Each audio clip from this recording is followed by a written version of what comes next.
Hi friends, welcome to மல்லி promo. இன்றைக்கி நம்ம மல்லி சீரியலில் என்ன விறுவிறுப்பான விஷயம் அப்படின்னு பார்த்தீங்கன்னா, இப்போ மல்லியோட வாழ்க்கையை வந்து நடுத்தருக்கு வந்துடுச்சு. அந்த சமயத்தில் தான் ஜோசியக்காரங்க ஒருத்தவங்க வர்றாங்க. வந்ததுமே வந்துட்டு மல்லிக்கு அதிர்ச்சியான விஷயங்கள்லாம் சொல்கிறாங்க. அதோடு தான் நம்ம மல்லி மிகப்பெரிய முடிவு, அதாவது எடுக்கவே கூடாத முடிவெல்லாம் எடுக்கிறாங்க. அப்படி அவங்க என்ன சொன்னாங்க, என்ன நடக்க போகுது அப்படின்னு சொல்லிட்டு தாங்க இந்த வீடியோவில் நம்ம பார்க்க போகிறோம். இப்போ என்ன ஆகுது அப்படின்னு பார்த்தீங்கன்னா, நம்ம மல்லி வந்து வீட்டில் இருக்காங்க. திடீர்னு இந்த ரேணுகா வந்து என் கழுத்தில் நீங்கள் தாலி கட்டியே ஆகணும் விஜய், கட்டலைனா நான் போயிடுறேன் அப்படின்னு சொல்லும்போது, விஜயால் அந்த இடத்துல என்னங்க பண்ண முடியும்? எதுவுமே பண்ண முடியாது தானே. ஏன்னா வந்து ஆல்ரெடியே வந்து ரேணுகா வந்து சூசைட் பண்ண போயிட்டா. இப்போயுமே வந்து அதே பிளாக்மெயில் பண்ணவுமே விஜய்க்கு ரொம்பவே பயம் வருது. ஆகா, இப்படியே விட்டு வச்சா சரி வராது, கண்டிப்பாக வந்துட்டு இவ பண்ணிவிடுவாள். என்ன பண்ணுறதுன்னு தெரியாமல் மல்லியை பார்க்குறாரு விஜய். மல்லி கண்ணால் பொல பொல பொலன்னு தண்ணி நீராக ஊற்றுது. தான் புருஷன் வேற ஒருத்திக்கு சொந்தமாக போகிறானே அப்படின்ற மாதிரி நம்ம நினச்சாலே அதெல்லாம் அவ்வளோ கஷ்டமாக இருக்கும். ஆனால் மல்லி வந்து அதை நேரில் அனுபவிச்சுட்டு இருக்காங்க. அப்படி இருக்கும்போது தான் என்ன பண்ணுறது போகிறதுனே தெரில. மல்லியால் வந்து வேணாம் விஜய்ன்னு சொல்கிறாங்க. விஜய், எனக்கு 1 வீக் டைம் கொடுங்க விஜய், நீங்கள் 1 வீக் அப்புறம் நான் நிரூபிக்கிறேன், நான் நிரூபித்ததுக்கப்புறம் நீங்கள் தாராளமாக இவளை கல்யாணம் பண்ணிட்டு போங்க விஜய்ன்னு சொல்லும்போது, என்னத்த மல்லி நீ நிரூபிப்ப அப்படின்ற மாதிரி கேட்குறாங்க.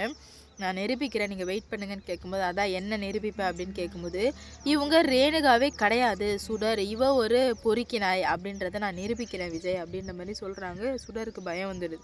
ஆகா, ஒரு வாரம்லாம் டைம் கொடுத்தா சோழி முடிஞ்சிருமே, நாளைக்கே இவன் கையால் நம்ம தாலி வாங்கினா மட்டும்தான் இந்த வீட்டில் இருக்க முடியும், இல்லைனா வந்து கண்டிப்பாக வந்து முடியவே முடியாது, ஏதாவது ஒன்று பண்ணி தான் ஆகணும் அப்படின்ற மாதிரி சுடர் வந்து சொல்கிறாங்க. விஜய், ஒரு வாரம்லாம் என்னால் இருக்க முடியாது விஜய், இந்த வீட்டில் சும்மா ஒப்பானைக்கு சப்பானையெல்லாம் என்னால் இருக்க முடியாது விஜய், நான் இருந்தால் உங்கள் பொண்டாட்டியாக இருக்கணும், நான் போகிறேன் விஜய் அப்படின்னு சொல்லுவோமே உடனே மல்லி சொல்கிறாங்க, பார்த்தீங்களா விஜய் இவன் எந்த மாதிரி பேசுகிறான்னு, அதை தான் சொல்கிறேன், இவ இப்படிப்பட்டவ தான், அதனால தான் சொல்கிறேன் நீங்கள் வந்து இந்த மாதிரி பண்ணாதீங்க போவாதீங்க அப்படின்னு சொல்லிட்டு உடனே விஜய் வந்து யோசித்து பார்க்குறாரு. ஆல்ரெடி வந்து மல்லி மேலே கோவமாக தானே இருக்காங்க.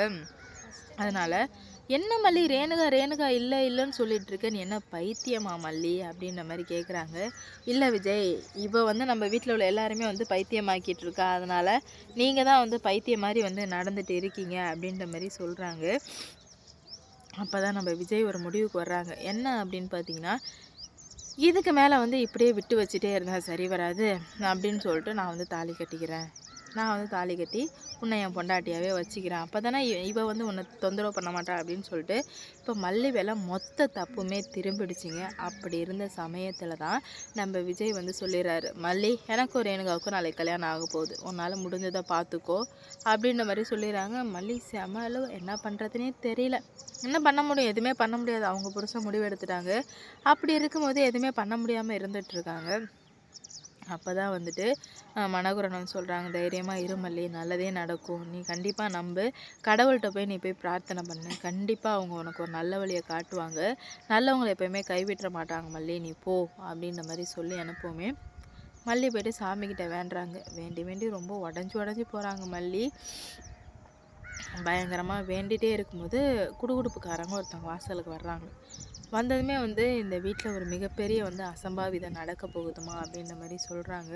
அப்போ தான் வந்து மல்லி ரொம்ப பயந்துடுறாங்க. என்ன அசம்பாவிதம் என்னன்னு சொல்லுங்கள் அப்படின்னு கேட்கும்போது, இந்த மாதிரி இந்த வீட்டில் இன்னொரு கல்யாணம் நடக்க பேச்சு ஓடிட்டுருக்கு, அந்த இது மட்டும் நடந்துச்சுன்னா இந்த குடும்பம் வந்து சிதறிடும், 2-3 பேர் உயிர் வந்து போயிடும் அப்படின்ற மாதிரி சொல்கிறாங்க. மல்லி ரொம்ப பயந்துடுறாங்க. இது நார்மலாக வந்து உயிர் போகும் அப்படின்னு சொல்லியிருந்தா கூட மல்லி யோசிச்சிருக்க மாட்டாங்க. ஆனால் வந்து இந்த வீட்டில் கல்யாணம் நடக்க போகுதுன்னு கரெக்டாக சொன்னாங்க பார்த்தீங்களா, அதில் தான் வந்து மல்லி ஸ்லிப் ஆகிட்டாங்க. இவங்களுக்கு எப்படி உண்மையெல்லாம் தெரிஞ்சிருக்கு, எப்படி இதெல்லாம் சாத்தியம் அப்படின்ற மாதிரி யோசிக்க ஆரம்பிக்கிறாங்க. அப்போ தான் நம்ம மல்லி சொல்கிறாங்க, என்ன ஆனாலும் சரி இதுக்கு மேலே வந்து இப்படியே வந்து விட்டுறவே கூடாது. அப்போ சொல்கிறாங்க, நீ நம்ம இந்த கல்யாணத்தை தடுத்து நிறுத்தணும், இல்லைன்னா வந்து மிகப்பெரிய ஒரு பிரச்சனையாக போயிடும், அதனால் அம்மா நீ தாம்மா வந்து தடுத்து நிறுத்தணும் அப்படின்ற மாதிரி சொல்கிறாங்க. நம்ம மல்லிக்கு என்ன பண்ணுறது போகிறதுன்னு சொல்லிட்டு சுத்தமாக புரியல. என்னடா இது இப்படி இவங்க சொல்லிகிட்டு இருக்காங்களே அப்படின்னு சொல்லிட்டு நம்ம மல்லி வந்து மிகப்பெரிய ஒரு தப்பு நடக்க போகுது, நீ தாம்மா இது எல்லாத்தையும் சரி பண்ணணும் போகணுன்னெலாம் சொல்கிறாங்க தான், ஆனால் அதை எப்படி சரி பண்ணணுன்ற வழி சொல்ல மாட்டேன்றாங்க. மல்லிக்கு ரொம்ப பயம் வர ஆரம்பிக்குது. மல்லிக்கு என்ன பண்ணுறதுன்னு சொல்லிட்டு சுத்தமாக புரியாமல் தடுமாறி போய் நிற்கிறாங்க. அப்போ தான் வந்து நீ எது பண்ணுவியோ என்ன பண்ணுவியோ ஏது பண்ணுவியோ தெரியாது, நீ எப்படியாச்சும் தடுத்து நிறுத்தினா மட்டும்தான் உன் புருஷனோட உயிர் உன் கையில் தாம்மா இருக்குது. இந்த கல்யாணம் நடந்துச்சுன்னா அவங்களோட உயிர் வந்து போயிடுமா அப்படின்ற மாதிரி சொல்லவுமே மல்லிக்கு ரொம்ப வந்து பயம் வந்துடுது. என்னம்மா சொல்கிறீங்க அப்படின்னு. ஆமாம், இந்த வீட்டில் ஒரு தீய சக்தி ஒன்று இருக்குது. அந்த சக்தி தர்மத்துக்கு அதர்மமாக நடந்துட்டு இருக்குது. அதில் போய் உன் புருஷன் வந்து விழப்போகிறான். விழுந்துட்டான் அப்படின்னா எழுந்திருச்சு வரவே முடியாது. விழாத அளவுக்கு நீந்தாம்மா பார்த்துக்கணும், எல்லாமே பண்ணணும் நீந்தாம்மா அப்படின்ற மாதிரி சொல்லவுமே சுத்தமாக புரியல நம்ம மல்லிக்கு. என்னடா இது, பிரச்சனையெல்லாம் இவ்வளோ பெருசாக போயிடுச்சு, நம்ம இதை எப்படி சமாளிக்க போகிறோம் அப்படின்ற மாதிரி மல்லி நிறைய யோசிக்க ஆரம்பிக்கிறாங்க. என்ன பண்ண போகிறாங்க, எப்படி எல்லாத்தையும் சரி பண்ண போகிறாங்கன்னு சொல்லிட்டு வெயிட் பண்ணி பார்க்கலாம். நம்ம மல்லி கான்ஃபிடெண்ட்டாக இருக்காங்க. என்ன நடந்தாலும் சரி போனாலும் சரி இப்படியே விட்டு வைக்கக்கூடாது அப்படின்ற மாதிரி ரொம்பவே கான்ஃபிடெண்ட்டாக இருந்துகிட்ருக்காங்க. இதனாலவே வந்து நிறைய நடந்துகிட்ருக்கு. வெயிட் பண்ணி பார்ப்போம் என்னென்ன நடக்க போகுது, என்னென்னலாம் வந்து போக போகுது அப்படின்னு சொல்லிட்டு மல்லி வந்து ரொம்ப கன்ஃபியூஸ்டாக இருக்காங்க. என்னடா இது, நம்ம இப்போ எப்படி நிறுத்த போகிறோம் அப்படின்னு சொல்லிட்டு இந்த அம்மா வேறு இப்படி சொல்லிட்டு போகுதே அப்படின்னு. காணிக்கை கேட்பாங்கன்னு பார்த்தீங்க, காணிக்கை கொடுமா அப்படின்ற மாதிரி கேட்குறாங்க. இல்லைம்மா, நீ வந்து நல்லா இருந்தால் எனக்கு காணிக்கை கொடு அப்படின்ற மாதிரி அவங்க சொல்கிறாங்க. அதாவது இந்த கல்யாணத்தை நிறுத்தி நீ ஒரு நல்ல நிலைமைக்கு வரும்போது நான் இந்த இடத்துல இருப்பேன், நீ அங்கே வந்து எனக்கு வந்து காணிக்கை செலுத்திட்டு போமா அப்படின்ற மாதிரி சொல்கிறாங்க. என்ன நடக்க போகுது, எந்த மாதிரிலாம் வந்து முடிக்க போகிறாங்கன்னு சொல்லிட்டு வெயிட் பண்ணி பார்ப்போம்.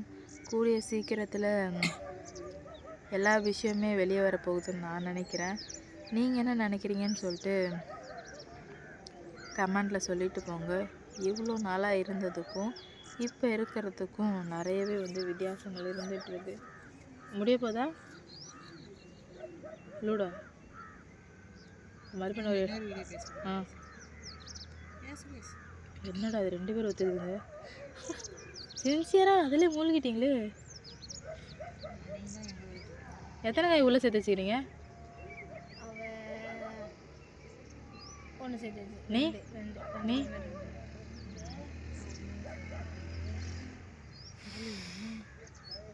மலை, அந்த நீ பாட்டு பாடினது எனக்கு காப்பரேட் வந்துடாதுல்ல மலை.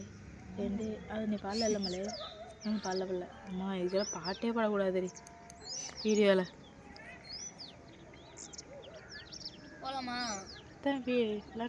ஆகாது ஆகாது, அவ்வளோ முடியுது. சரி பேசு, டக்குன்னு பேசு. இரு வரேன். அப்பா ஐயோ சாரி. Okay bye.